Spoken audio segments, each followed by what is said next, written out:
podcast is part of the Sports Social Podcast Network. Old Trafford, as we prepare for our opening game in the Premier League season, we have 4 new signings to welcome to the new home. Please give the traditional Old Trafford welcome to Joshua Zirkzee.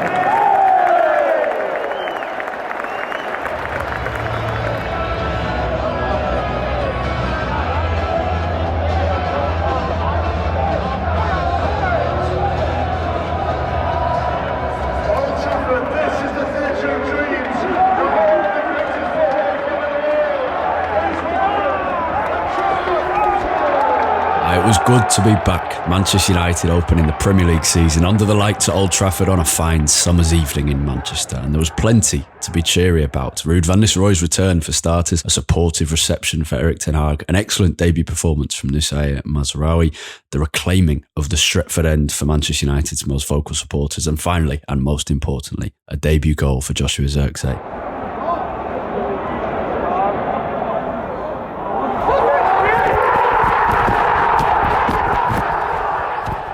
And a deserved win for United to temporarily go top of the Premier League, and we've been dethroned from that position already after the opening weekend of the Premier League season. A very warm welcome to the Manchester United Weekly Podcast with me, Harry Robinson, and Jack Tait is alongside me. Thank you for joining us.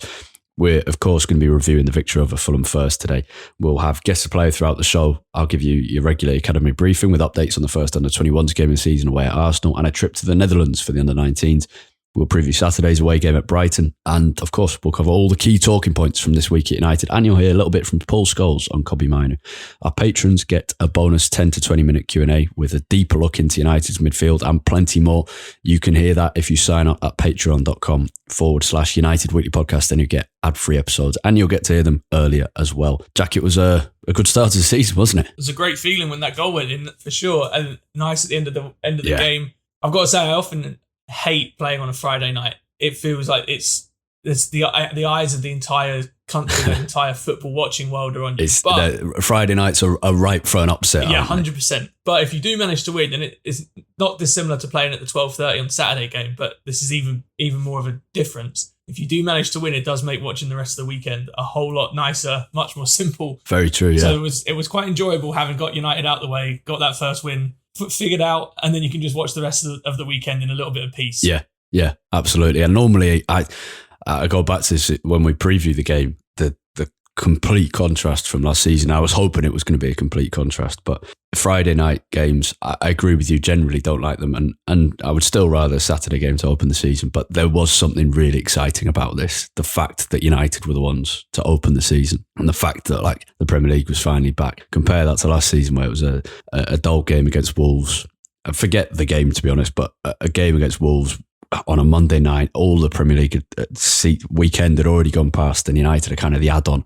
So I feel for Leicester and Tottenham fans who are experiencing that shortly after we record this episode. But yeah, Friday night was fantastic. You could feel it just had that sense of excitement, and that's also a consequence of United's summer. There's obviously some hesitancy over some decisions and the mood within the club because of the amount of redundancies and what might happen to Old Trafford, and all the signings haven't gone quite as planned. There's been injuries, whatever. There's all of that, but there is that sense of this is the start of a new era. And I don't know how did that come across watching on TV? Yeah, it did a little bit. I mean, I really want to hear from you, and before the game and before we get into talking about United's performance. There's obviously been a lot of changes at Old Trafford. You mentioned the Stretford End in the introduction there. Talk to us about the atmosphere before the game and during, but especially before the game.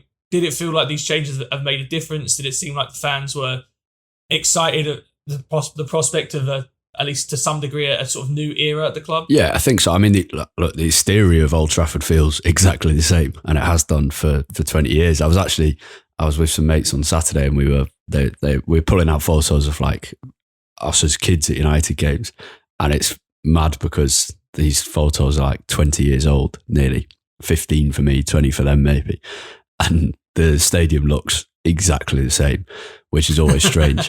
So the exterior feels the same, and I think that's part of, I think we'd all like to see it redeveloped at the very least. Some people want a new stadium, but that's part of the magic of it, that you're still walking down the same roads to get there, whether it's Stretford End Bridge or St Busby Way or Sir Alex Ferguson Way, wherever it is.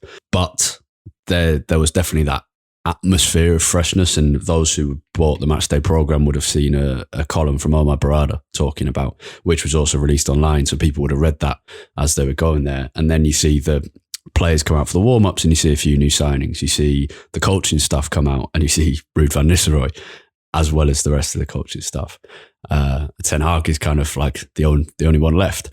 But the Stretford End really was the key thing. And one of our patrons, Ethan, asked about this, and it's amazing. Like I'm 23, and that's the first time I've ever stood in the middle of the Stretford End, and that's not for want of trying.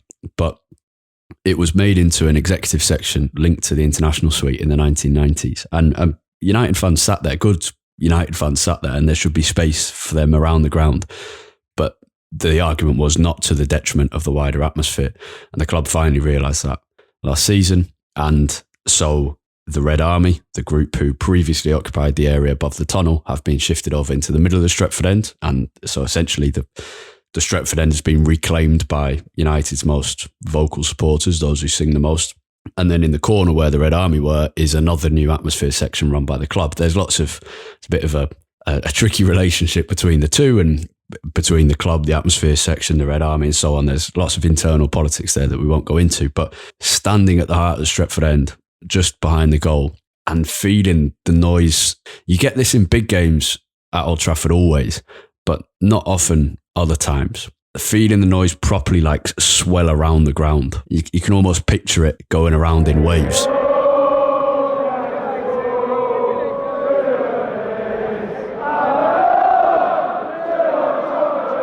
And that's what you got, because songs would start, whether it's from the group in the centre or above the tunnel, or from Stretford End Tier 2, what's called Tier 3, but it's essentially the upper tier. And it would just, because all of these groups of people were there, all bouncing off each other, it finally got that sense of the noise swelling around the ground, and it felt really good. So I was really pleased with that. At least watching on TV, it definitely came across that, all right, this was the first game of the season, but we were playing against a team that, for United, doesn't really have that much meaning to it. It's not like we were playing any big rival. A game that for large parts, there wasn't a lot happening for, well, I'd say for large parts, at least in some parts, wasn't much happening in United's direction. It's the kind of game that Old Trafford can be a little bit flat in parts. Especially because the chances weren't going in. Yeah, exactly. But it was noticeable to me that the noise around the stadium, at least on TV, did seem to carry through a lot more strongly than it has maybe in previous seasons in a similar kind of game. Yeah, I think so. I'm just really excited for Liverpool now.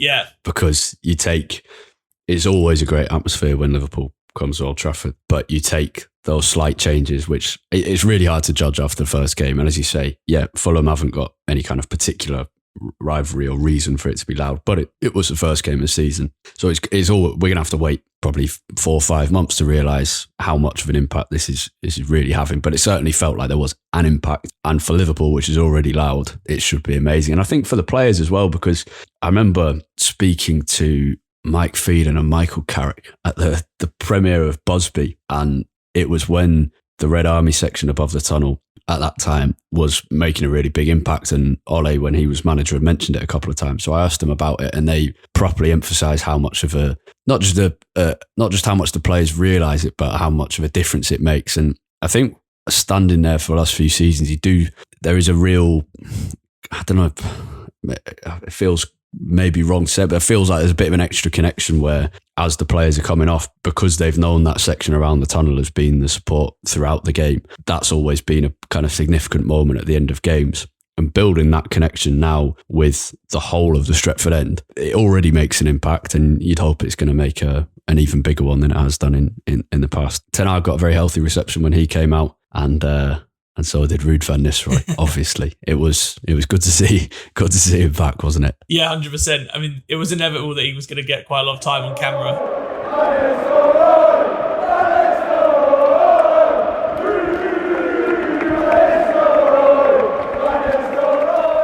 Don't know if this was widely known already, but at least on the commentary that I was listening to, they mentioned that Ruud. Do you know who Ruud van Nistelrooy scored his debut goals against? Fulham. Yeah, it was indeed. And then obviously another Dutch striker gets his debut goal against Fulham as well. So some nice poetry there. Yeah, and Joshua Zirkzee was getting an adaptation of the Robin van Persie song on the way out. I don't know whether that will... A lot of time, for those who don't go to the games as regularly, there are plenty of times songs kind of are made on the evening and then just disappear and are never sung again. Other times they pick up, and that can be for good and for bad. Some of them are brilliant, some are a little bit not too original. I'd rather we came up with something more exciting for Zirkzee than just Van Persie's old song. But it was a great moment. Yeah, it felt... it's such a good way to start the season. Obviously, you'd love to kind of just pick someone apart 5-0. But to get it in that, where you've played quite well, and we'll come on to the performance now, you've played quite well, but you also needed that bit of grit and to get over the line and actually get the victory. That feels a really healthy way to start the season. Ten Hag called it a good foundation to go for the year.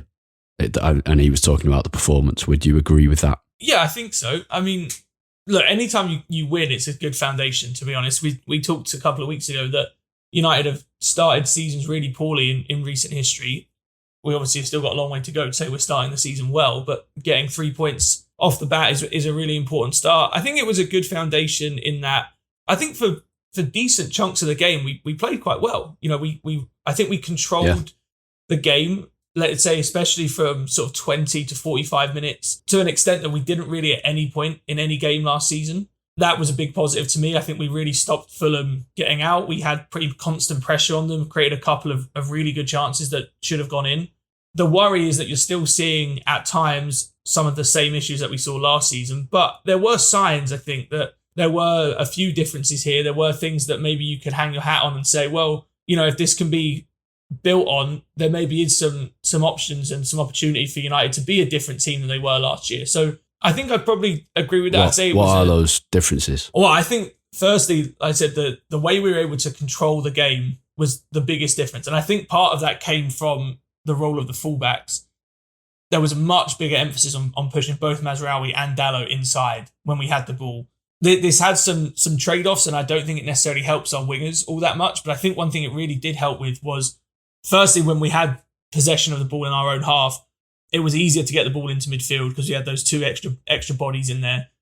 But actually, I think where it really helped was in the defensive transition too, because those two players now, rather than bombing on, giving our overlapping runs out wide, where they were stationed more centrally, when the ball would break down, that's where it's likely to fall. And so now you've got these two extra players in the area where we need to be winning the ball back immediately once our attacks break down to stop Fulham breaking out. And I thought Mazraoui and Dalot, again, after sort of 20 minutes or so, their presence in there was really, really helpful. We won the ball back so many times after our attacks broke down. We penned Fulham in a way that we didn't really at all last year, especially not for, a 25-minute spell. So that to me was really positive. So is this going back to, we spoke about this in the last episode and whether it would be a potential problem or a potential kind of key area to look out for. Is that going back to the concept of rest defence that Ten Hag spoke about so much in his first year? Yeah, big time. I mean, that's where United struggled a lot. And to be fair, there were times in the game where we struggled with it again. I mean, just a few minutes in, Adama Traore goes on that really long run and he ends up putting a cross into the box that Mazraoui does really well to cut out. Yeah, it was such a good block. And, yeah, it was. And to be fair, going back to the idea about atmosphere, I can't tell you how much of a difference it makes for a player to have a good first impression like that, and then not the rest of the performance, and the kind of your overall first performance is what's really key.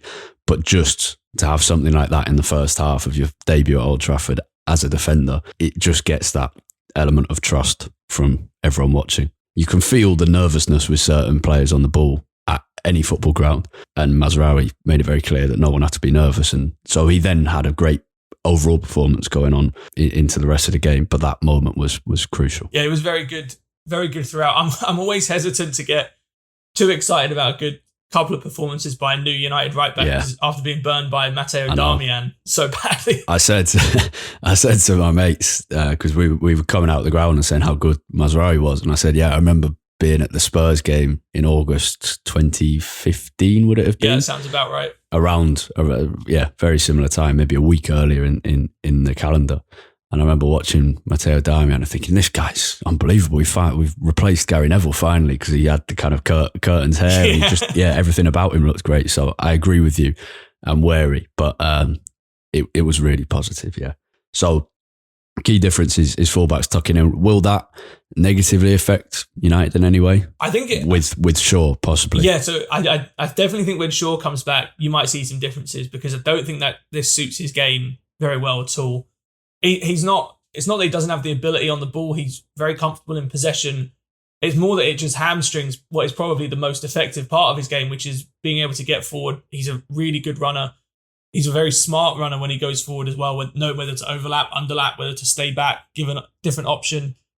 If you take that out of his game, I'm not sure you're getting everything that you want out of him. But would you be able to replace kind of that role rather than that position with one of the midfielders? Or does that mess with the rest of it? Yeah, possibly. So, I mean, the issue I think for United is that the way that you would probably do that is you'd maybe say to, let's say, Bruno Fernandes, you stay a little bit deeper, dictate play from a slightly deeper role, and then he could be that one of those extra bodies in midfield alongside, let's say, Mazraoui for now, if he's playing at right back. But obviously, you don't necessarily want to limit Bruno Fernandes' his role like that. So it's a challenge for Ten Hag to figure out, can our rest defence be effective with maybe one less player in that role?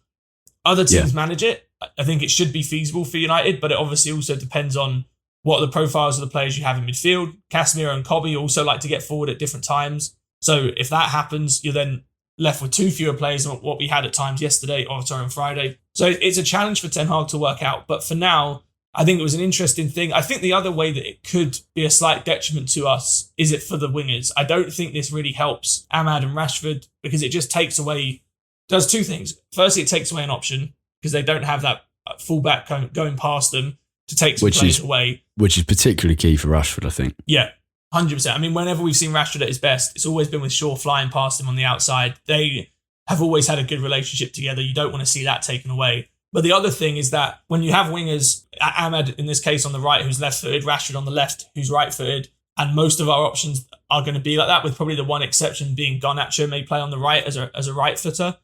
They want to come inside. And when you have your fullbacks pushing inside, all you're doing is congesting that area of the pitch that they want to flow into. So there are trade-offs here that need to be figured out. It maybe is something that United will say pushing the fullbacks into midfield is the default, but we need to mix it up every once in a while, especially if Ahmad or Rashford or whoever's playing out wide get the ball in a position where they can isolate a defender, or maybe they have 2 defenders with them. You then have to react to that and get the fullback going past them to take one of those defenders away, create that bit of space on the inside. So it worked in certain ways. I don't think it's going to suit our wingers in other ways, but this is all part of the sort of tactical process at the start of the season. It's trying to figure out what is going to be the best way for this team to play.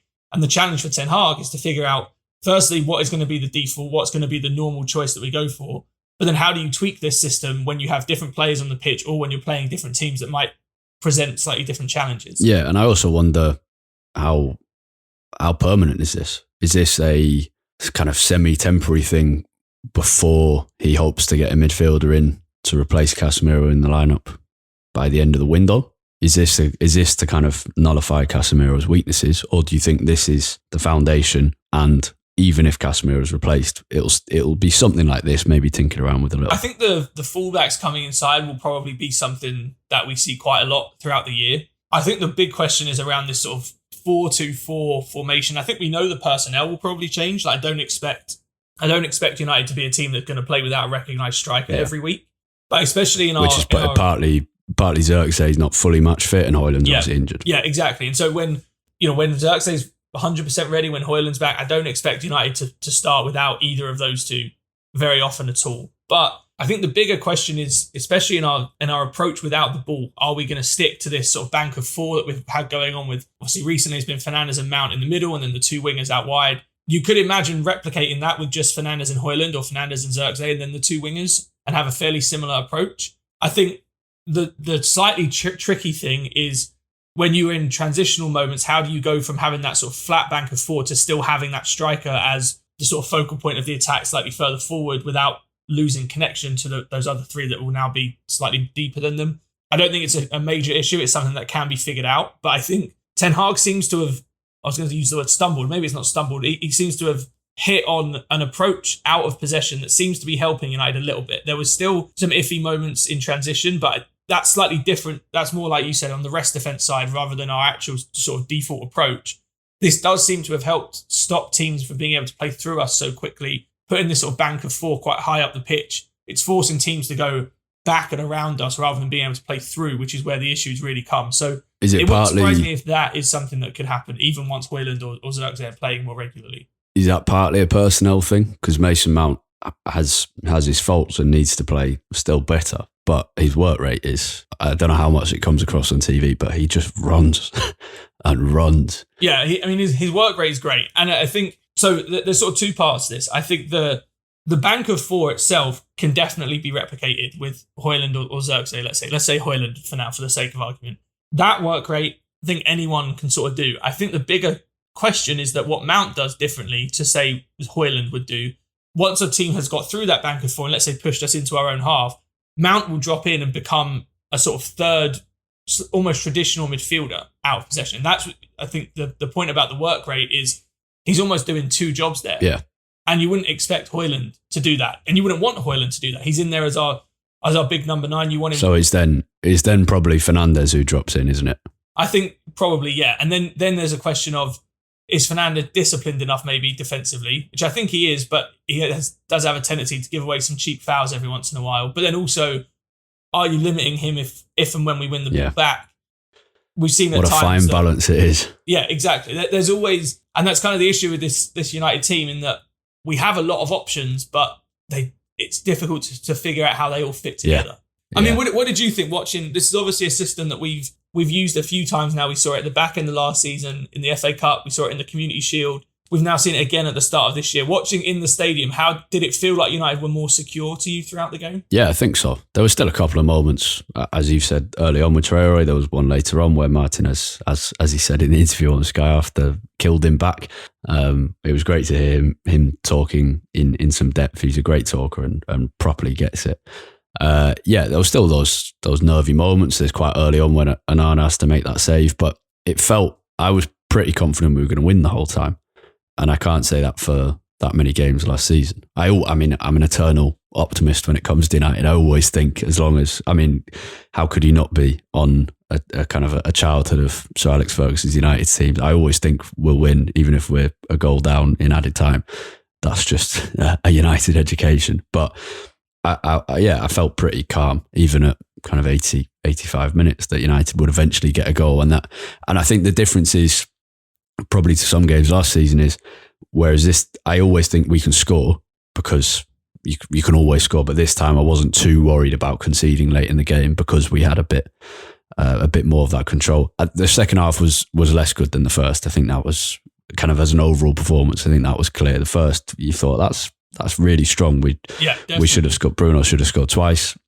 Rashford and Mount have is that in the first half or the start of the second? Start of the second. You've had a few chances. The second, it seemed to tail off a bit, and certain players seemed to tail off a little bit. It became a little bit more of a tennis match again. Yeah. Second. But I'm not. I mean, we'll see. You can only judge that after a few games, because if that's a one-off because it's not quite working and you know you need to get the win, and that's the best way you think you're going to get the win, I'm fine with that. As I was watching some analysis back on Sky, and Jamie Carragher keeps asking, like, will Ten Hag ever have an identity? And look, we've asked the same thing and we would like the same thing. But Neville and Keane make the relevant point that United, less than other clubs, don't need an identity that permeates through every minute of every game. It's a team that has always been a team that adapts to get the victory. And that was the key to Ferguson's teams, is gambling, kind of pragmatic gambling. So if 20 minutes left and you want to change slightly because you think you're going to get a goal and you've noticed maybe a weakness on a certain area of the opposition team, I'm fine with that. But yeah, I think it felt better in the ground. In terms of defence, it felt fairly similar in attack, but there were some lovely moments of play. And I don't know whether that's just personnel or confidence, but the kind of first time play stretching back from midfield where Kobbie and Casemiro were doing it into Bruno and whoever was up front at the time, that's really exciting to watch. Well, I think what you're seeing in terms of the better play in attack is that I would say, probably going back 5 or 6 years, this is probably, and I'm talking specifically about this lineup that we had on Friday, which obviously will change as the season goes on. I think that might be the most comfortable in possession set of players that United have had on a pitch at the same time in a long, long time. Interesting. You go through basically every single player on the pitch. Honestly, probably the only one you'd say isn't the most secure in possession might be Rashford, who's always been a little bit more, direct and therefore loses the ball slightly more often. Every single other player on that pitch is very, very secure, manoeuvres the ball really well in tight areas, very comfortable receiving the ball under pressure. Casemiro, again, sometimes is a bit of a liability in that, but to be fair, was fairly good in that regard. You go through the pitch, every single player on that pitch is very, very comfortable at that. And I think it's a difference to what we've seen at United for quite a long time. And I think you saw it in parts. We weren't playing scintillating football the entire game, but I do think we were able, Fulham weren't exactly like parking the bus or anything like that. But there was a point, especially towards the end of the second half, where we did have them pretty much just hemmed in their own half. And I thought that we were able to play through what became a pretty tight and compact defensive shape much more easily than I've seen United do in the past. Yeah.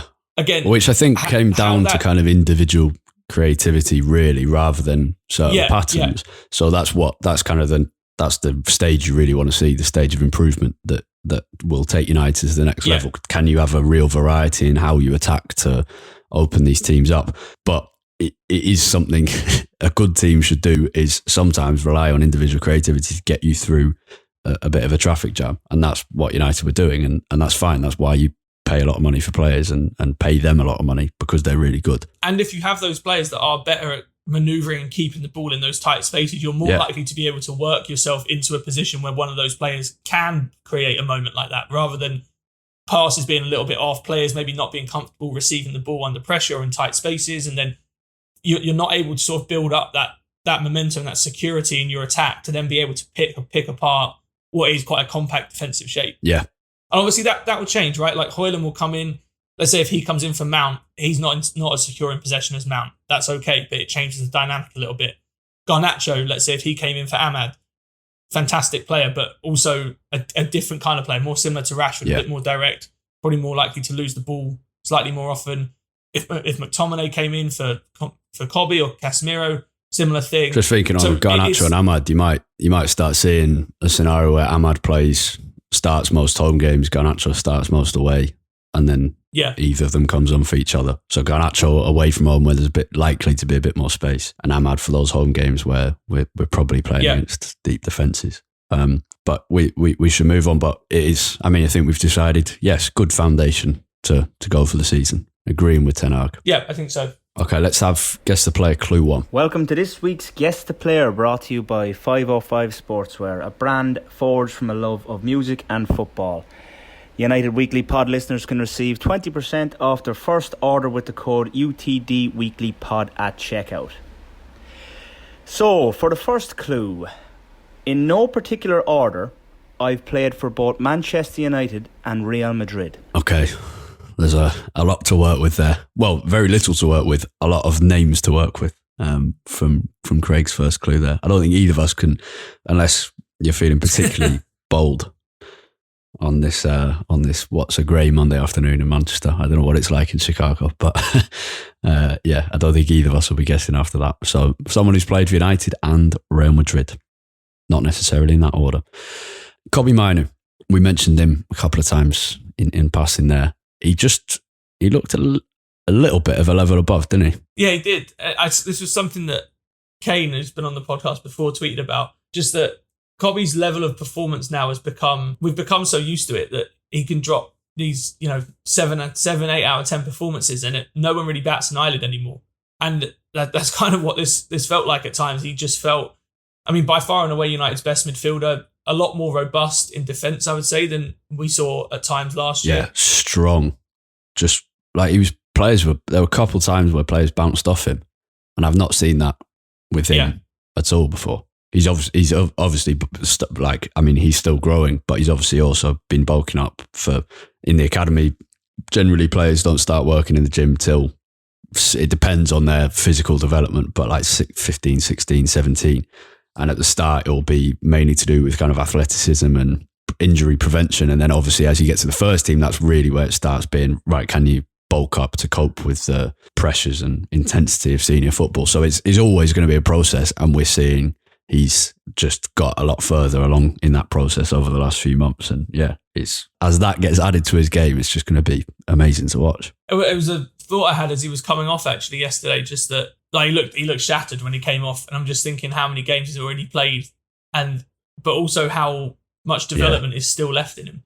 You know, he could still be improving for the next 3, 4, 5 years. You know, and this is not going to be necessarily the ceiling of what you see from Kobbie Mainoo. And obviously, look, all sorts of things can go wrong. We've seen young players for reasons of injuries or whatever, maybe their development doesn't go how you plan. But there's so much to be excited about with Mainoo. And I think you're seeing his game become a little bit more rounded. When he first came into the team, he was clearly United's best player, or best midfielder at least, on the ball. But I think you're now starting to see him add, like you said, that sort of steeliness in defence.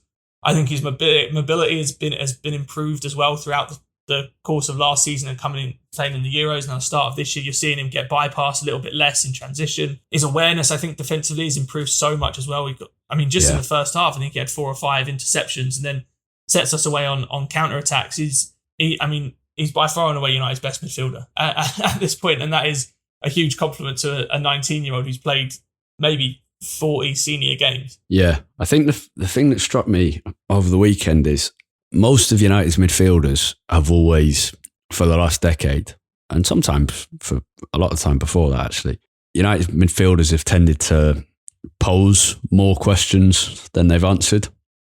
And Kobbie always seems to be the answer to the question, which is different to everyone who's gone before him. And that's why it was just so, it's like, right, Kobbie starts. He can do whatever we want him to do, and we'll adapt to the midfielder next to him. Even the great midfielders, and I don't mean they've been great United players, but obviously amazingly, like immensely talented players like Pogba, Casemiro. I mean, Schweinsteiger less so, but like all these midfielders down the years. But Kobbie's just like, you can play anyone next to him and it'll look good, and that's brilliant. I played you a few clips from an interview with Paul Scholes a couple of weeks ago at the Orchard School in Stretford, a special school that Scholes was visiting to see where the funds from Manchester United Foundation fundraising goes. He's playing in a Legends match against Celtic at Old Trafford on September 7th. Tickets still available, and I'm reliably told there are some exciting names still to be announced. But the thing I really wanted to talk to Scholes about was Kobbie Mainoo, because I remember coming out or probably slowly waking up the next morning after the FA Cup final back in May, and someone showing me Scholes' Instagram story where he'd said, seen a lot of talk about this lad, like comparisons between us two, don't waste your time. He's 10 times a player I was at his age. So I wanted to ask him, and Scholes was very complimentary, so we can hear a bit of that now. If you want to read the full interview, go to the Guardian's website and you can find the full interview there. Yeah, I heard it a couple of times that there was a young lad who was doing really well in training. He was almost doing better than someone like Casemiro. On the training pitch, he was holding his own against him, sometimes better than him. And it's all right saying that and hearing it on the training pitch. You have to actually go out to the field and do it. And I can't remember the first time I saw him, the first game I saw him, but the one thing I do remember is just the calmness of the lad. To do what he was doing, coming into the team, it's like he'd been there for 10, 15 years, the way he took the ball, the way he received the ball, the confidence he had. And I just couldn't believe such a young player could do that. And the ability is shown, and then go to a massive game at the Cup final against one of the best teams there's ever been in Manchester City, and again just be outstanding. This lad has played 30, 40 games. It took, I don't know how it took Gareth Southgate so long to get him into that England team in the Euros. I think he was third choice in the end, but once he came in, as I say, it's just the calmness of him. He's played, 30, 40 first team games in his career. It's just incredible. The sky's the limit for this lad. If he keeps his head down, he looks like he's the type who will keep relaxed, keep on an even keel, and next year's a big season for the club, really, not just for him. They have to improve massively, and I think with him in the team, they'll definitely do that. It's time for today's Lucky Land horoscope with Victoria Cash. Life's gotten mundane, so shake up the daily routine and be adventurous with a trip to Lucky Land. You know what they say, your chance to win starts with a spin. So go to LuckyLandSlots.com to play over 100 social casino-style games for free for your chance to redeem some serious prizes. Get lucky today at LuckyLandSlots.com. No purchase necessary. VGW Group. Void where prohibited by law. 18 plus. Terms and conditions apply. That kind of calmness is something you would have been praised for as a player yourself. Yeah. Where did it come from for you? And how do you train that stuff, or is it? Well, I'm not sure you can train it. I think it's just in you, and that calmness didn't come for me as quick as it came for Kobbie. My calmness probably came, I'd say 5 or 6 years into my career, and I'd say that's why it amazes me how quickly it's come to him. It's just so relaxed. The game's just so easy to him. As I say, it's almost like poetry. I think he's the nearest thing I've seen to Zidane in taking a ball, receiving a ball, and cruising past people. I think he's got a goal in him as well. I think he can do everything a midfield player should be able to do. And like I say, that calmness at times is going to be vital throughout his career. I don't see how he can get any calmer. It took me a while to get calmer.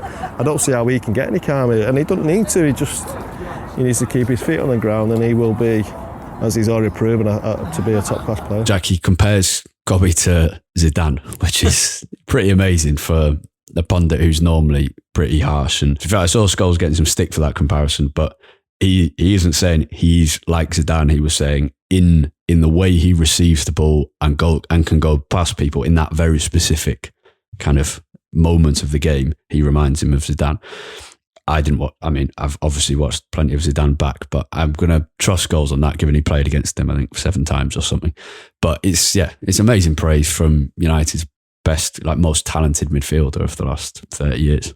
Well, I think the specific comparison that he's making there is about, to me, the way I would describe the way that Kobbie and Zidane and a few other players down the years have moved with the ball is that they glide. And I think that's what Kobbie Mainoo does when he has the ball and he's dribbling forward. He glides with the ball. He glides past players. They have this ability to keep the ball so close to their toe at all times, even as they're moving quite quickly forward. And that ability then, as a defender steps in to nick the ball past them. It's happened a few times against Fulham. There's been plenty of other examples. It's so fun to watch because you feel like they're in complete control of a situation, even when they have 3 or 4 players around them. There was one in the first half against Fulham where Kobbie, I think a Fulham attack had just broken down. We just won the ball back. Kobbie ends up with the ball on our left-hand touchline. He's got 2 or 3 Fulham players around him, and he sort of just sidles up the touchline for a little bit and then plays a ridiculous outside of the foot pass into Rashford. Rashford ends up having a poor touch and we lose the ball. But the ability to keep the ball so close to your toe like that, even as you're dribbling with players around you, and have the awareness to spot a pass like that is what sets players like Kobbie Mainoo apart from others. It's easy to be a good dribbler at times, especially if you have a lot of pace, but it's difficult to be able to have the awareness along with it. Yeah. And the awareness is the thing that Scholes was saying you can't really teach. And that's why I think everyone's so excited about him, because he has the stuff you can't teach and then can be taught the things that can be taught.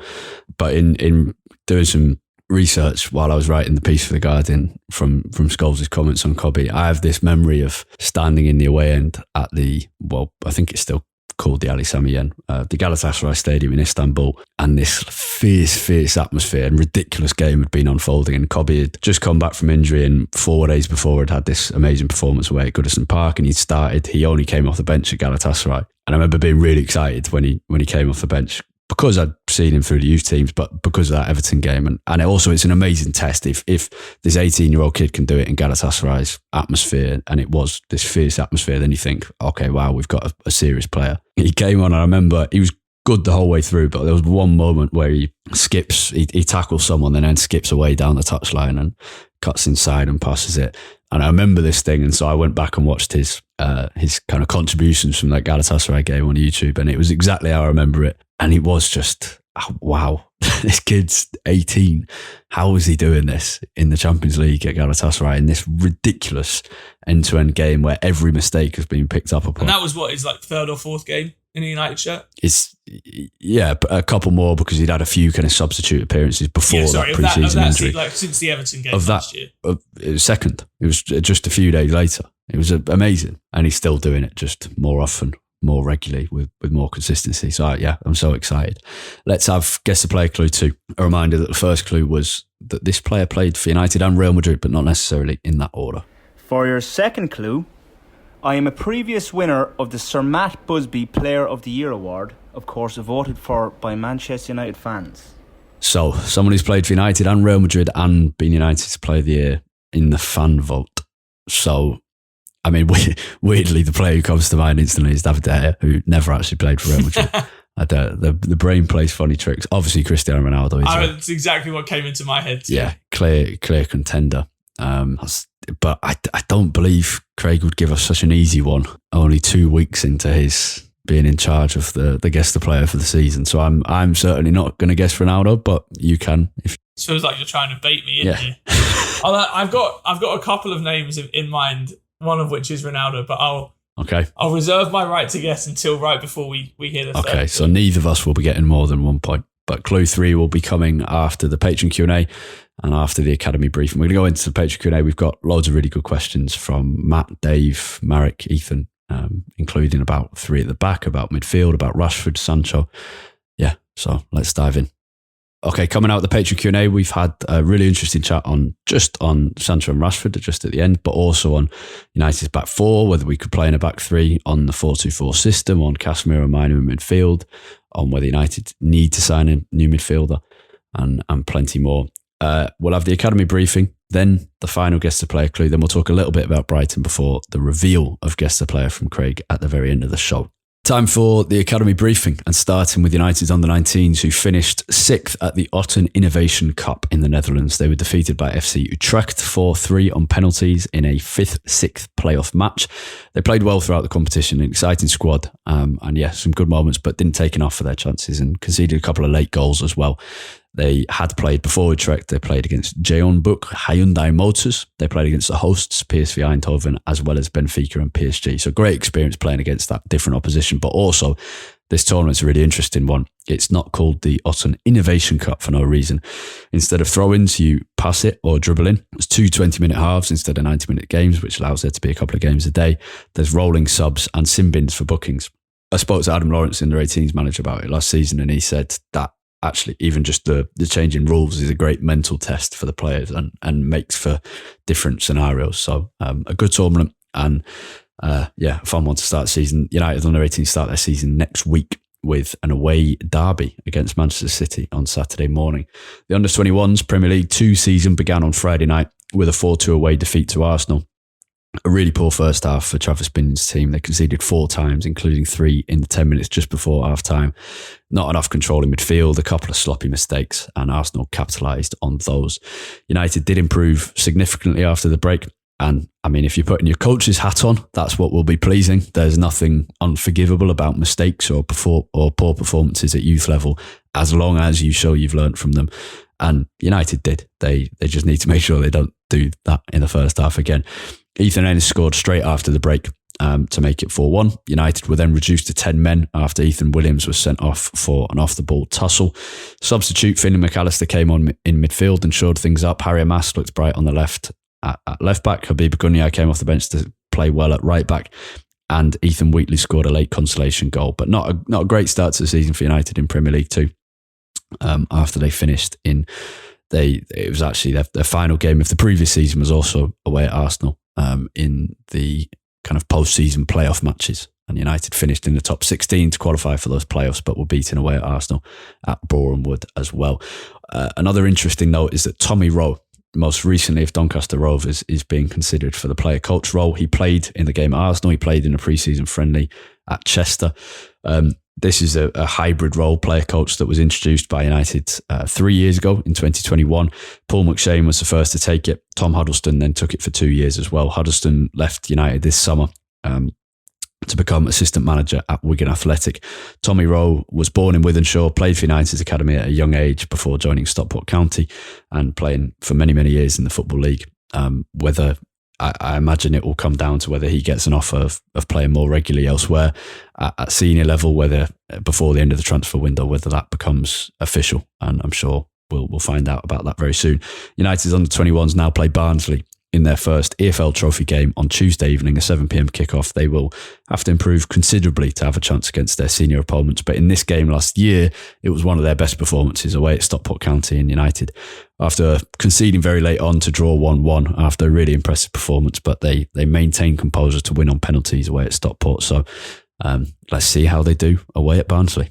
Okay, let's have the final guess the player. All right, well, sorry, before we hear the clue, I think there's at least 4, maybe 5 possibilities here. Interesting. That are still in the running. Okay. I probably don't have that many names. I'm quite reliant on this final clue. Purely, I can't even get anywhere near to narrowing it down.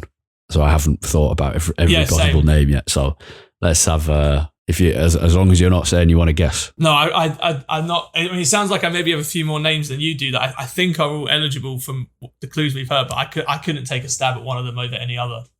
Okay, let's hear the final clue. And for the final clue, I come from South America. Oh, okay. I think we're going to. I think let's while that's kind of stewing in our minds, let's talk about Brighton. Saturday, 12:30 away from home. Another potential, as we were talking about earlier, the Friday night kickoff tends to be one where you can expect an upset, and the Saturday 12:30 away from home, down far on the south coast, is another like that. But what's great is I'm kind of excited to watch United play again. Yeah, excited to watch us play. I've got to say, I don't know if you feel like this as well, but I dread playing Brighton, especially away from home. I feel like we've had so many bad memories going down there. I don't actually know exactly what our record is there, but off the top of my head, it feels like a place it feels like it's replaced Swansea. Do you know what I mean? And that is that ground that we go to, and it's always a slog to watch. But I am excited to watch United again. We know that Brighton are probably going to have a lot of possession, which is sort of okay. You know, it suits us to some degree. So I'm excited to see what we can do against a Brighton team that are also quite exciting to watch. Yeah, I hope to see Garnacho start this game. He looks sharp. As we were saying earlier, there might be a thing where Garnacho plays away games more often because there's more space to run into, but it could be Garnacho Ahmad, could be Garnacho Rashford.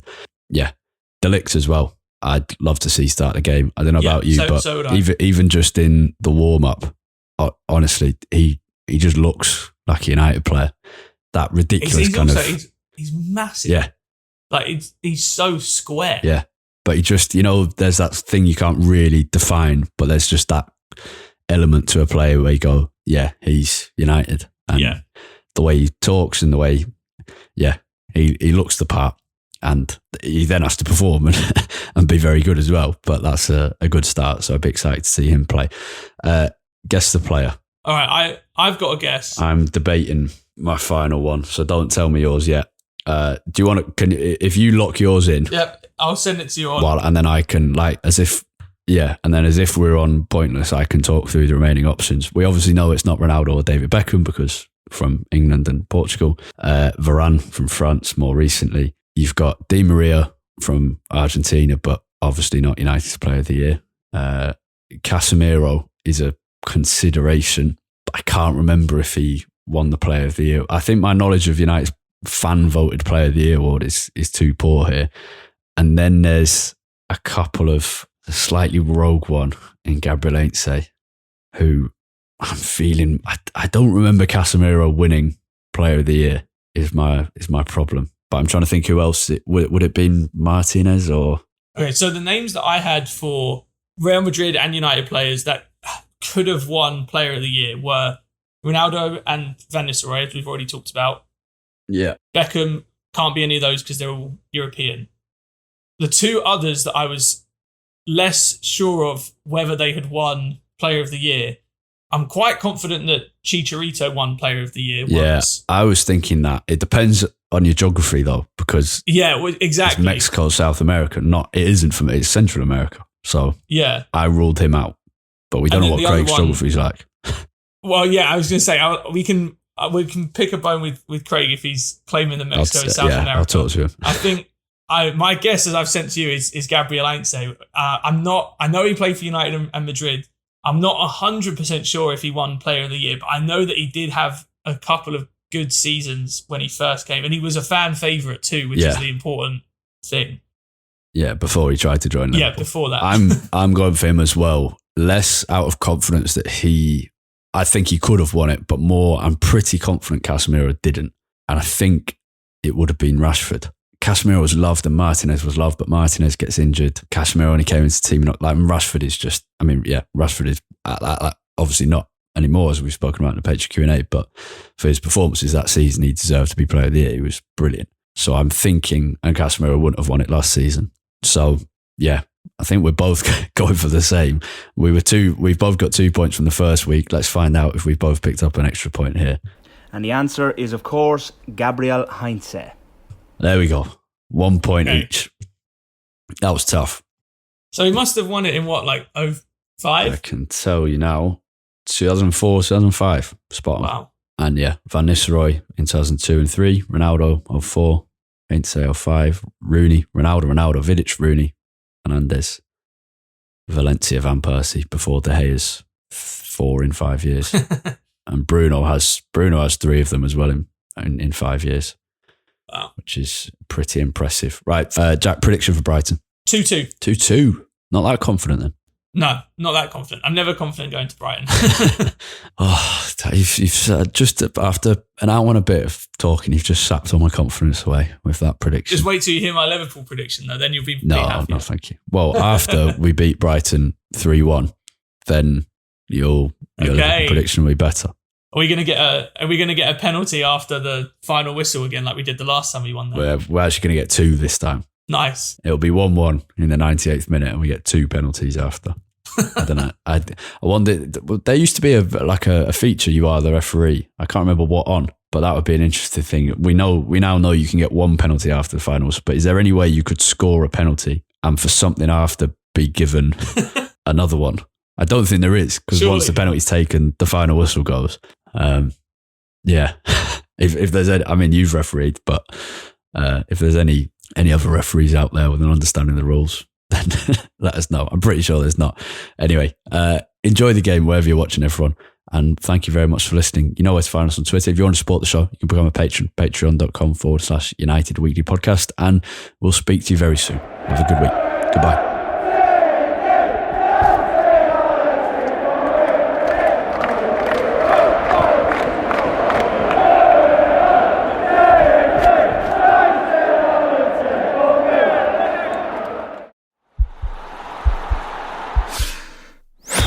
This podcast is part of the Sports Social Podcast Network.